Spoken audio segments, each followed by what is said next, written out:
no sábado, estamos aqui juntos. O programa que é a Voz da Direita, o programa da família conservadora brasileira. Esse sábado que para nós é um sábado especial que antecede a um domingo, e talvez seja o domingo mais importante da história da nossa nação. É um domingo que é um verdadeiro, para nós, é um divisor de águas, no ponto de vista moral e político. O povo vai às urnas e vai decidir, não vai decidir por um nome, fulano ou ciclano. Ele vai decidir como ele vai querer, como estará o nosso país daqui para frente. Como será o país que deixaremos para os nossos filhos, netos?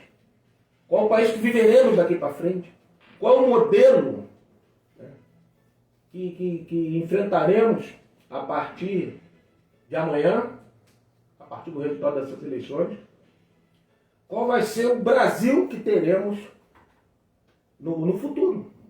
É uma decisão muito importante e todos temos que escolher com muita consciência.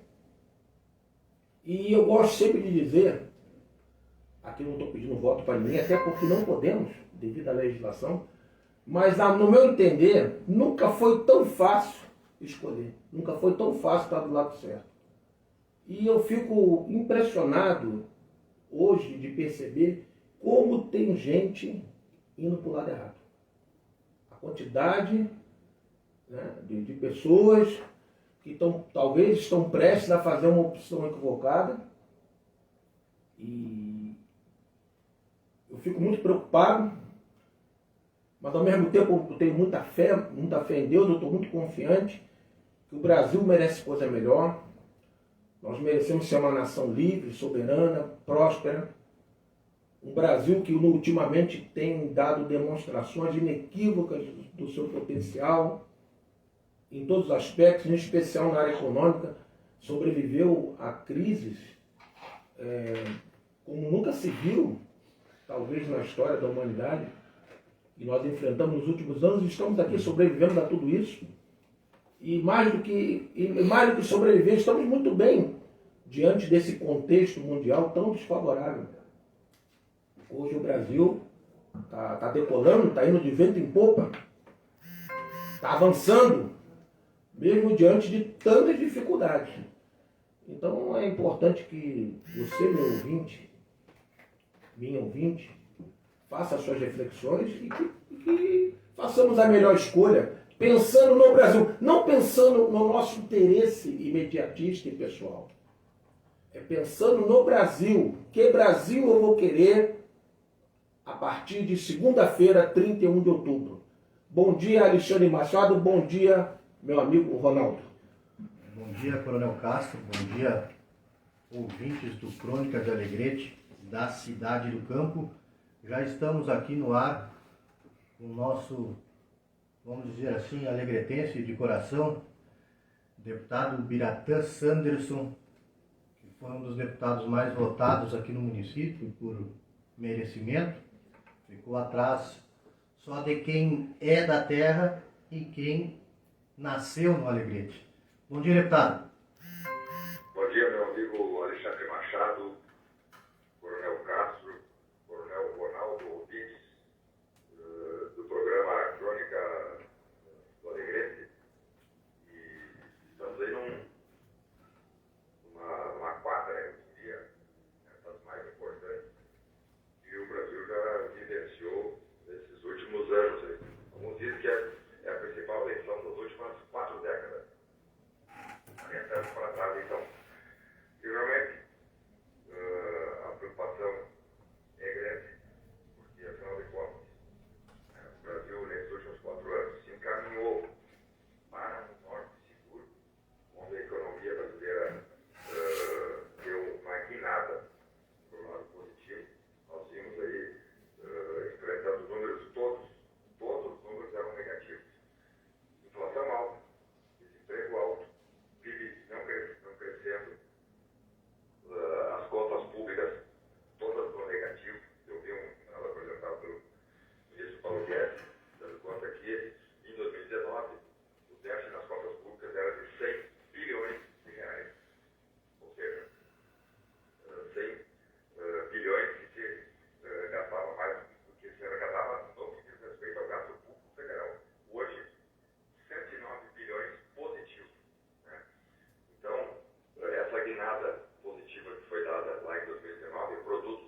pode indicar o melhor, tem que entregar para o partido, que o partido indique aí conforme as suas conveniências partidárias. Obviamente que quem sofre lá na ponta é a população, porque não tem o melhor gestor. E além disso, esse arrendamento do governo feito por um dos candidatos que quer voltar ao poder, né, porque isso já foi feito, ele já disse que vai fazer, vai aumentar o número de ministérios, entregar 2 ministérios para cada partido e partidos que vão à luta, vão fazer aquilo que nós sempre fizeram lá atrás. Né, o que foi o mensalão, o que foi o petrolão. Né, é a promiscuidade entre o poder executivo e o parlamento, que faz muito mal ao país. Então, por isso, a preocupação no sentido de amanhã, todos nós, de sul a norte, no Rio Grande do Sul e Brasil afora, irmos às urnas todos, isso é importantíssimo. Não dá para claudicar, não dá para declinar esse direito, dever de irmos às urnas amanhã. Foram 30 milhões de brasileiros que não votaram na prefeitura. E quando as pessoas se eximem das suas responsabilidades, né, acaba que está entregando o país para aqueles que não se eximem e vão lá, e mesmo com decisões equivocadas, escolhem deputados, governadores, senadores e até mesmo presidente da República. Por isso, digo que amanhã é uma data muito importante, que certamente indicará a continuidade da marcha positiva que temos assistido no Brasil, ou que, quem sabe, né, e tudo indica que isso aconteceria, quem sabe, entremos aí numa marcha negativa como a da Argentina, como o do Chile, como o do Peru, da Bolívia, da Venezuela, né, da Colômbia, dos países todos que enveredaram para o lado da esquerda e ruíram suas nações. Deputado, a gente viu o esforço do senhor, de vários outros deputados, como senadores, na semana que passou, referente à CPI do Instituto de Pesquisas, que mais uma vez demonstraram, principalmente aqueles institutos que são parceiros e contratados pela Rede Globo de televisão, erraram e erraram muito feio, o que leva a todo cidadão que consiga discernir uma certa tentativa daquela debanda de rebanho dos eleitores para aqueles deputados que estão na frente. Aí, quando se conseguiu assinaturas, enfim, aparece um outro escândalo, que agora é o radiolão, que foi referente a essas 154 mil inserções a menos para um candidato que acabou quebrando a isonomia, a igualdade de condições, igualdade de armas que prevê o segundo turno, que não tem nenhum candidato com maior tempo que o outro. Isso acabou sendo prejudicado e durante a semana eu acompanhei muito as suas falas, tanto na Jovem Pan como na CNN e outros canais de televisão e rádio. Como é que está essa situação do radiolão? Pois é, nós estamos da coordenação da campanha do Bolsonaro, que mais de 150 mil inserções a mais foram colocadas na candidatura de Lula. Isso foi referido formalmente ao TSE e, para nossa surpresa, ou melhor, nem foi para tanta surpresa assim, né, o presidente do TSE, Alexandre de Moraes,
71 assinaturas e não tive. Depois, com a assinatura da pandemia, nós acabamos suspendendo, mas essa forma vai tomar agora.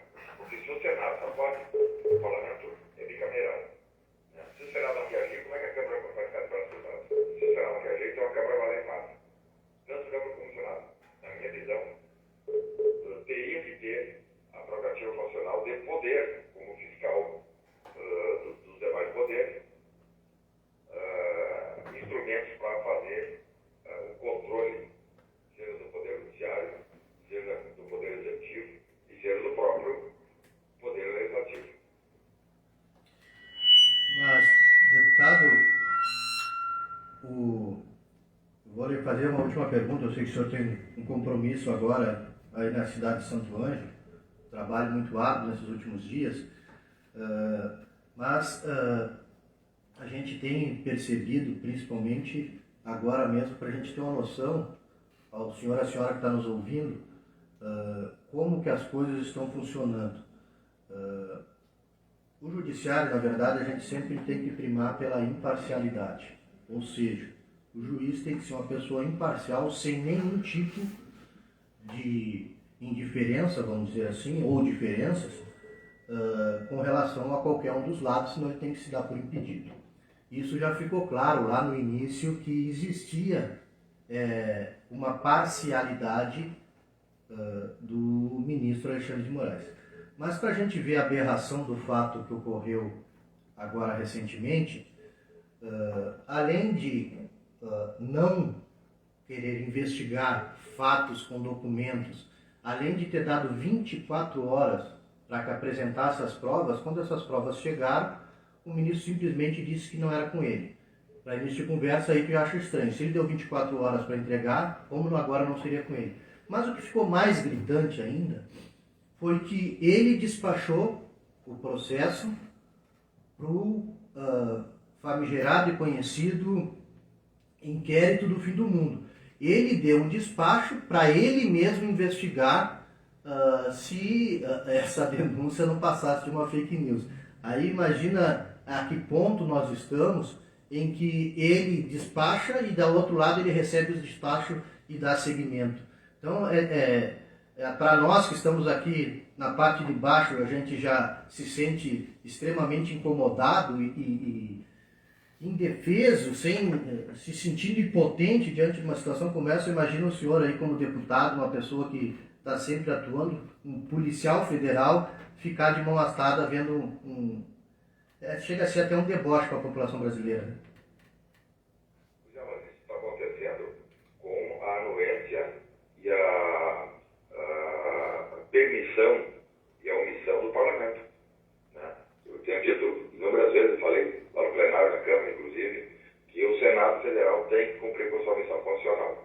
Hoje o Senado Federal está acovardado, não está atuando, né? E talvez seja por isso que das 27 cadeiras, 17 cadeiras vão ser ocupadas por candidatos que foram, vamos dizer assim, homologados pelo time Jair Bolsonaro. Porque não estavam satisfeitos com aquela turma que está lá. Quando há alguém de má fé, alguém, vamos dizer assim, com um espírito maldoso dentro de um desses poderes, né, e aqui eu falo do Exército, aí ele vai deitar e rolar como está tentando rolar. Aí a população nos cobrando, eu mesmo tenho sido cobrado, e tenho dito que não, eu estou fazendo é pressionar o Senado Federal, porque o Senado Federal faça a sua parte. Em relação, quando surgiu uma situação do TSE determinar, sob a relatoria dele, sempre dele, Alexandre de Moraes, determinar que a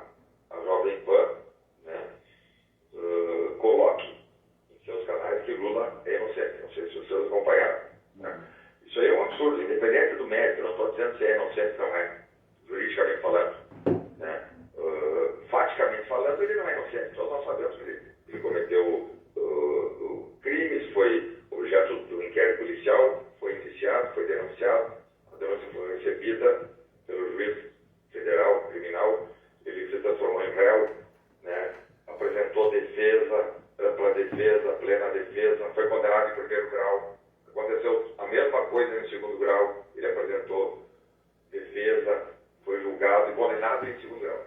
Ou seja, ele, faticamente falando, é um criminoso. Tecnicamente falando, juridicamente não é, porque ocorreu a construção. Mas isso não é uma situação que tem que botar a goela abaixo para a imprensa dar uma notícia. A imprensa bota o que ela quiser. Né? Se alguém se sentir lesado por alguma notícia que cobre, tá, tem prisão constitucional. Se alguém se sentir lesado, que cobre civilmente uma indenização, uma reparação. Agora, o Poder Judiciário determinar previamente, censurando, né, que um canal de TV diga, né, que alguém é inocente, não sendo, é algo absurdo. E eu, como deputado federal, vou tomar algumas medidas. Né? Hoje estamos ainda atuando, trabalhando na campanha eleitoral, que foi amanhã, eu devo decidir, com a semana que vem, estou adotando algumas medidas, mesmo que sabendo que as medidas vão acabar caindo no STF, mas assim vamos fazer, para pelo menos dar uma mensagem de indignação da nossa parte. Mas tá bom então, deputado, vou lhe deixar trabalhar, lhe agradeço mais uma vez, esse programa está sempre à disposição do amigo aqui para trazer essas notícias importantes, tanto de Brasília como aqui do Rio Grande do Sul, e desejar ao senhor uma ótima eleição e que Deus nos abençoe e permita que o Brasil siga nesse crescimento. Muito obrigado, meu amigo Alexandre, Coronel Castro, Coronel Ronaldo, todos os nossos amigos do Alegrete. Agradeço aqui de público a espetacular votação que eu obtive no Alegrete, que faz aumentar a minha responsabilidade agora nesse próximo mandato, para continuar ajudando o nosso baitachão, né, fazer com que o Alegrete continue sendo, como já foi no primeiro mandato, seja foco das nossas atenções. Muito obrigado a todos, um ótimo final de semana e uma eleição amanhã com muita disposição dos gaúchos e gaúchas do Alegrete.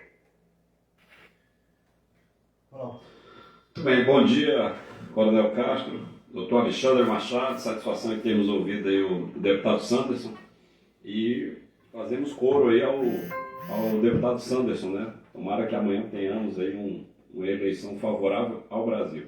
Um abraço aos ouvintes, uma saudação fraterna aí, meu amigo Valtério, que deve estar ouvindo a gente lá no Capivari, e reforçando aí o que o Coronel Castro falou, amanhã é um dia decisivo aí para o país. Né?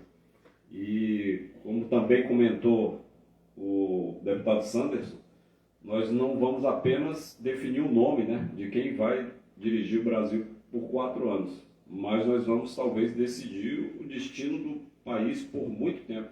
Né? Lembrando, por exemplo, o que aconteceu na Venezuela, né, que é um exemplo próximo, né, de que fizeram a escolha errada, enganados por falsas promessas, embarcaram no rumo da esquerda e já estão aí, acho que há 20 anos, e não conseguem se livrar da miséria, da perseguição policialesca do Estado ditatorial antes do Hugo Chávez, agora do seu sucessor, Nicolás Maduro. Então a esquerda, às vezes, não é tão fácil de se livrar dos seus tentáculos, né? Ronaldo, eu queria te fazer uma pergunta, para que você é um grande conhecedor de história e tudo mais. Como depois de terminar a tua fala, eu queria que você desse alguns exemplos para nós de cases de sucesso, né? Países socialistas que deram certo, Ronaldo. Tá bom? Fala para nós alguma coisa a respeito. É uma pergunta difícil, viu, cara? Porque até hoje a gente não tem um exemplo de sucesso na história do mundo. Então, eu vou fazer para resumir, né, Castro, para o nosso ouvinte ter uma noção da grandeza do mal que a esquerda produziu no mundo inteiro. Todo mundo se choca com o nazismo, né? E claro, de fato, foi um período negro na história do mundial, quando eclodiu a Segunda Guerra Mundial.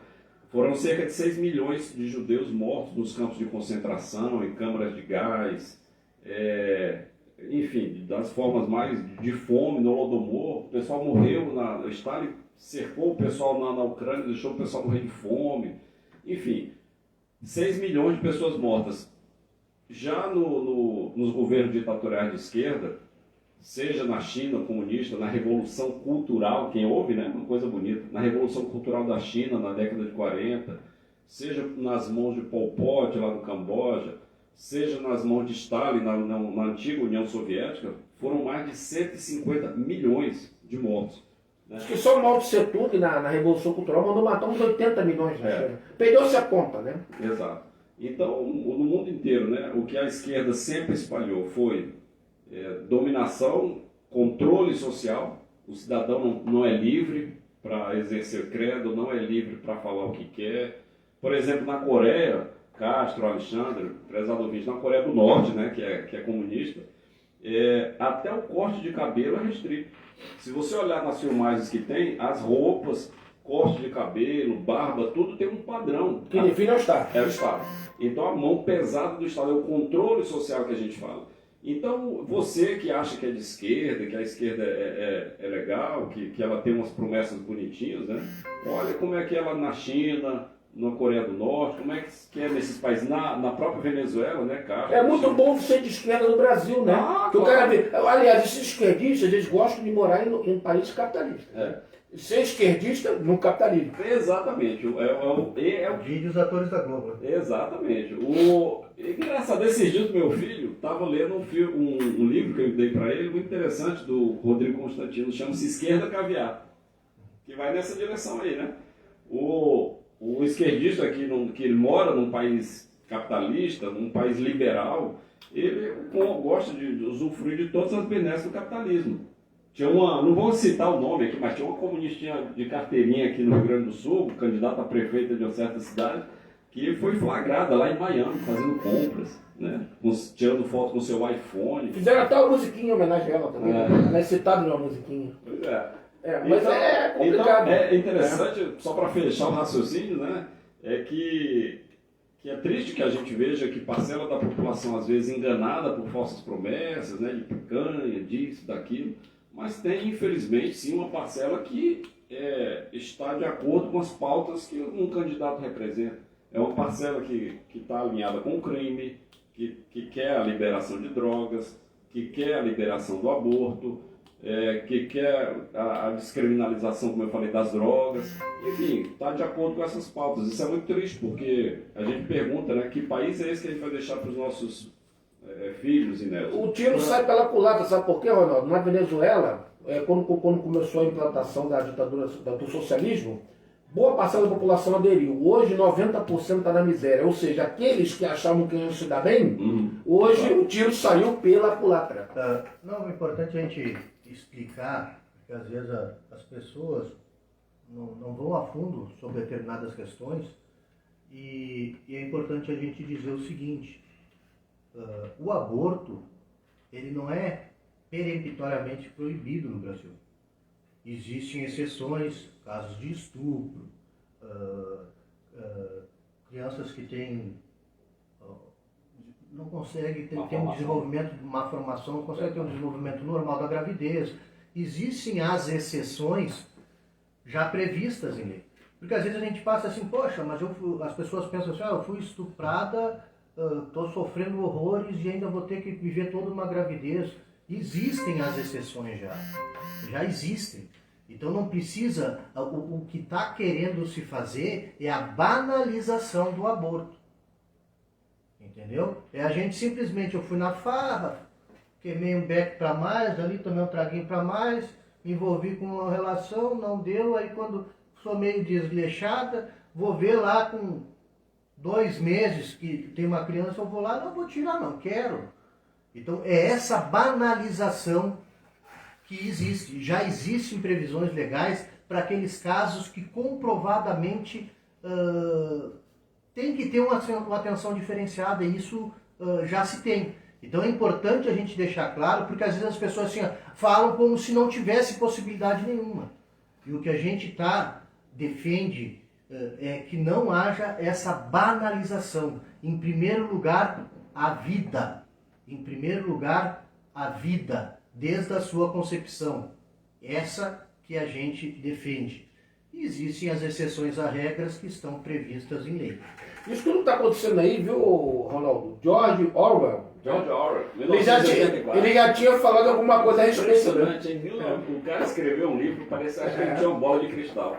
Em 1932, se eu não me engano, o livro que ele escreveu, né? Meu amigo Caio ali está dizendo, acho que o nome do livro é 1984. Lá ele falava de um mundo, é uma distopia que ele falava de um mundo imaginário, que teria, por exemplo, o Ministério da Verdade, que seria um ministério que iria dizer o que é verdade e o que não Está é. acontecendo isso? Basta a gente ver o que acabou de falar aqui o deputado Sanderson, né, que tem um ministro do TSE que disse que agora obrigou um canal de TV a dizer que Lula é inocente. Enfim, é esse tipo de coisa, o Ministério da Verdade, o que é, o que não é. Nesse livro, do 1984, as crianças eram precocemente sexualizadas, né? Enfim, uma série de outras questões que ele coloca lá. Mas fugindo dessa questão do que você tocou aí, eu queria voltar num outro tema também que é muito caro à direita, que é o direito de propriedade. Opa! Né? Porque a esquerda fala o tempo todo isso em expropriar. Lá em São Paulo, um dos candidatos ao governo de São Paulo falou isso claramente num discurso em cima de um caminhão, de som, ele falando, olha, se eu for eleito, quando o pessoal aí do MST chegar num determinado local e achar que basta fazer uma cartinha e mandar para mim, que aquele terreno, que aquela propriedade lá está sem uso, que o Estado vai lá e expropria. O uso social, né? O uso social. Mas quem é que determina o que é esse uso social? Isso não existe. Se qualquer um de nós aqui, qualquer um ouvinte, tem um terreno, tem uma propriedade, uma casa, seja o que for, se ele quer usar, se ele não quer, se ele construiu aquilo, se foi herdado, isso não importa, isso é um direito natural, assim como o direito à vida, o direito à liberdade de vir, de expressão, o direito, essa é uma das bases da nossa civilização, o direito à propriedade. Até porque, imagine só, um estado de coisas em que você tem um determinado bem, um carro, uma fazenda, uma casa, um terreno, seja o que for, e o Estado, por um motivo que ele determina, ele pode chegar e tomar aquilo ali de você e dar, e uma outra pessoa qualquer, um cupicha, né, um camarada, chegar e se apropriar daquilo ali, tá? Aí daqui a um tempo, uma outra pessoa vai chegar também e dizer que aquele que invadiu também não está fazendo uso.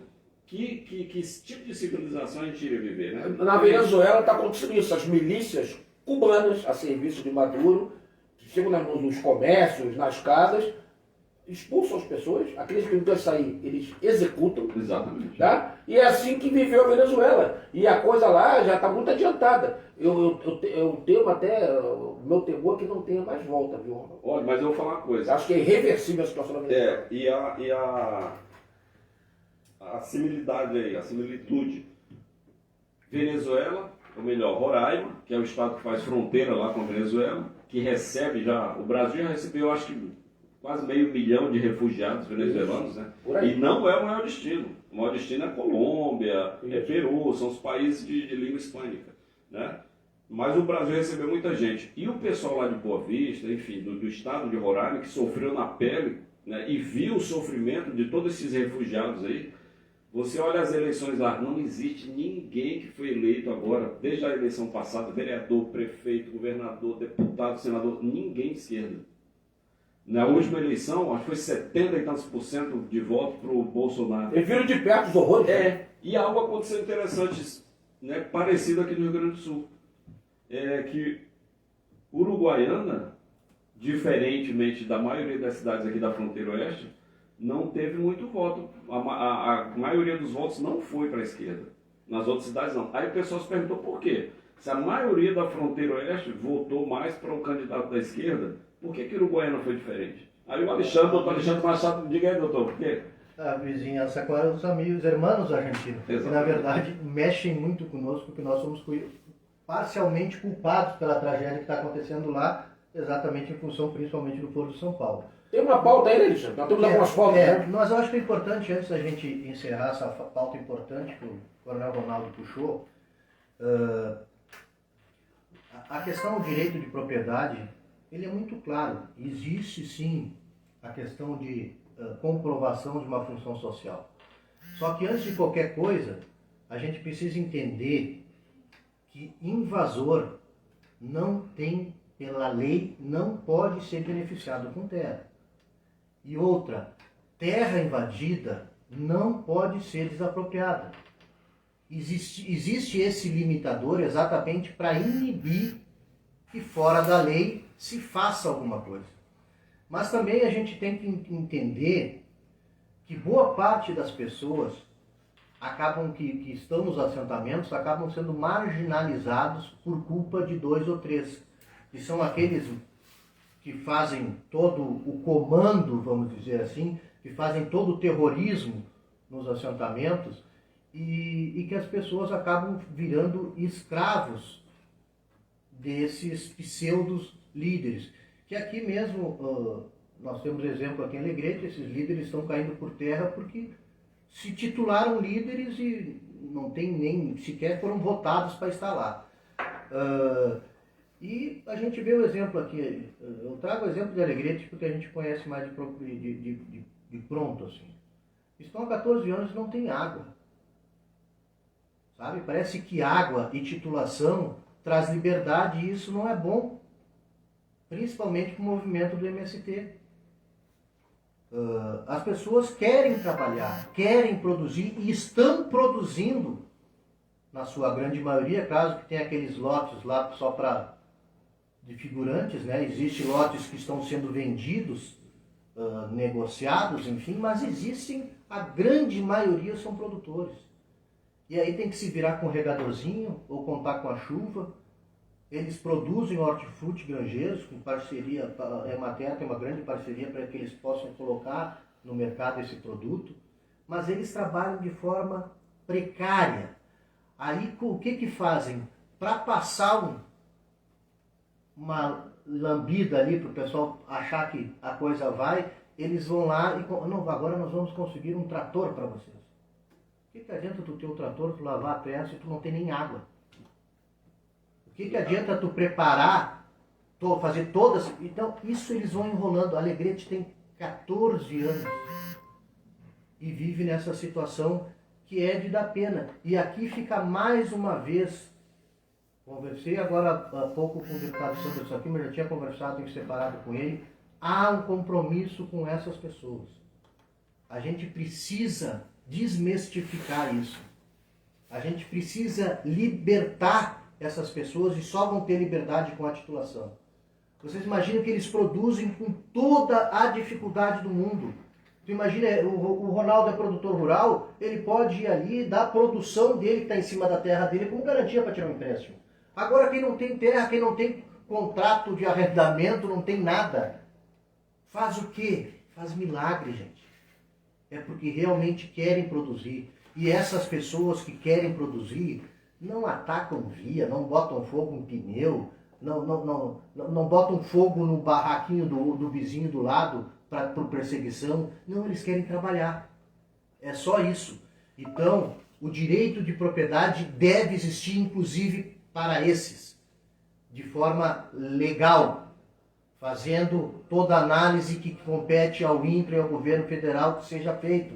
Não ao senhor Stedley e Companhia Limitada, que resolvem se valer disso para estar invadindo propriedade e levando terror ao campo, que hoje, com a graça de Deus, há parcialmente uma pacificação, infelizmente o abjato ainda é muito alto, mas hoje o campo não tem mais aquelas guerras que existiam, onde a gente via crianças e mulheres na frente para proteger os bandidos.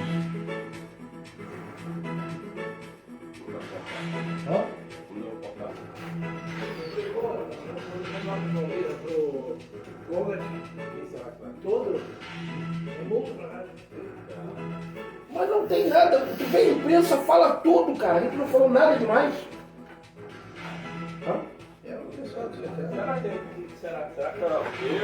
O que a gente falou? É importante que a gente vá no Facebook para saber o que está ocorrendo aqui, gente. Houve uma censura prévia do programa pelos militantes de esquerda que não querem permitir que nós possamos falar a verdade. A gente sabe que existe o candidato, e agora que eu estou no Facebook nosso, não existe nenhum tipo de censura no meu Facebook, a não ser que eles vão ligar para lá, mas existe uma tentativa de que a verdade não chegue até a população. E a verdade é o que nós estamos dizendo aqui. A esquerda fez muito mal à sociedade. E agora, quando a gente mostra o que está acontecendo, principalmente nos países vizinhos, acontece exatamente isso aí. Porque eles querem que o senhor e a senhora que está nos ouvindo não saibam da verdade. Essa censura só acontece em países comunistas. Essa censura só acontece nos países que estão vivendo numa miséria, graças a essas ações de esquerda. Então eu quero dizer a todos que estão nos ouvindo, ninguém vai nos calar. Ninguém. Respeita a opinião da rádio, respeita a opinião do que já temem, essa é a verdade. A rádio teme que aconteça com a Rádio Alegrete, o que aconteceu com a Jovem Pan e com vários outros canais de YouTube. Nós vivemos um momento de exceção e o resultado vai vir na urna. O povo brasileiro vai dizer se quer a regularização, ou melhor, que seja proibido de se falar a verdade. Ah, não, mas aí não, agora cortou. Agora até falando. Tá bom? Obrigado, gente. Então, não quero aqui, fica aqui meu respeito à Rádio Alegrete, ao pessoal aí, porque realmente eles temem, porque existe uma cabeça de ovo lá que está querendo criar tudo que é tipo de problema, e eu compreendo a preocupação dos diretores da Rádio Alegrete, são empregados, existe todo esse terrorismo que tem acontecido, então fica aqui, deixo expresso que eu respeito a opinião embora divirja, mas eu respeito porque eu sei que esse pessoal não brinca em serviço. Alguma coisa? Nas compras, dinheiro na mão, tem prêmio todo dia pra você. Prêmio diário de R$500 e uma bolada final de R$50 mil. Estamos censurados. Deixa eu dar um recado. Mais dois produtos da marca, sua escolha. Pode ser qualquer biscoito ou massa da Orquídea, ou até mesmo outras duas farinhas. A escolha é sua e as chances de concorrer a esse prêmio também.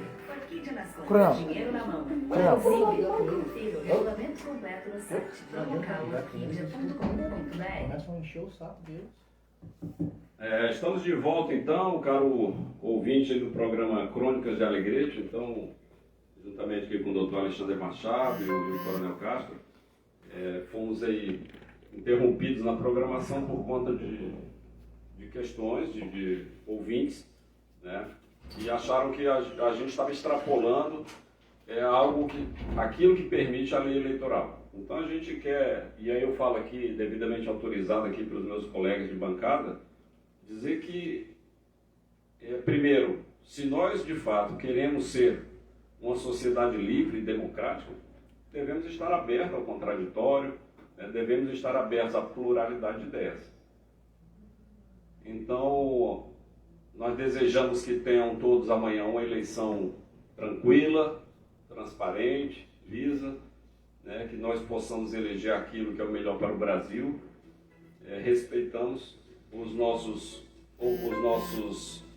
adversários políticos, digamos assim, as pessoas que pensam diferente, e assim tem que ser, a convivência livre, né, a liberdade de pensamento, de ideias, e que amanhã seja escolhido aí o melhor para o futuro do Brasil. Muito obrigado. Eu quero aqui também dizer, fica aqui meu respeito à diretoria da Rádio Alegrete. A gente sabe que nós vivemos um momento muito difícil, onde infelizmente o controle da mídia acaba ocorrendo. A gente sabe que, independente da vontade da direção da rádio, ao Conrad, ao João Lício, aqui fica todo o meu respeito. Eu entendo a preocupação deles em relação à multa, mas também a gente não pode deixar de deixar claro que nós vamos lutar até o último dia contra o controle da mídia. Isso não pode acontecer nos dias atuais. Ainda em 64 falava-se que era um absurdo o que acontecia, o controle dos jornais, enfim. Imagina agora em 2020, que se lá era ruim, imagina agora, em 2022, né? Então fica aqui o nosso registro, a nossa indignação, mas o nosso respeito à Rádio Alegrete, que sempre nos acolheu com tanto carinho, e dizer que a gente respeita diverge da opinião, mas respeita, tendo em vista esse cenário cabuloso que tem se apresentado aí para todos aqueles que pensam diferente do sistema. Isso é complicado, velho. Alexandre, vamos sair dessa rádio. Não falando nada mais da rádio. É que os caras não veem quanto a mídia faz. Acho que foi porque o Coronel falou sobre o livro do 1984. Acho que eu quero que você falou do livro. Mas o livro